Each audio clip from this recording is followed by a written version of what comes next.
ఏంది రాములు? అమ్మ నువ్వు కలపదు, కలపరా. ఏం చేస్తున్నా? నైట్ అంతా అన్నం తినలేదు, సలైన అవసరం ఉంటే ఫీవర్ చేస్తున్నాం పిల్లలు. నైట్ ఎవరు అన్నం చక్కగా తినలేదు అనమాట, అన్నం అంతా మిగిలిపోయిందని మొత్తం అయితే పులిహోర చేసుకున్నారు. నువ్వురా, నువ్వు గంట పెద్ద గిన్నె తెచ్చుకున్నావు. ఇల్లు తింటావా అమ్ములు? అలా తింటావా? తిను, ఇవాళ ఒక దాంట్లో తిను.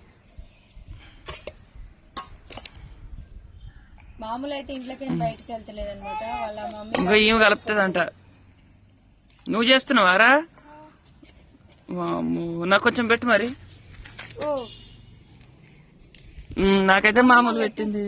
అమ్మమ్మకు పెట్టు, అమ్మమ్మకు పెట్టు.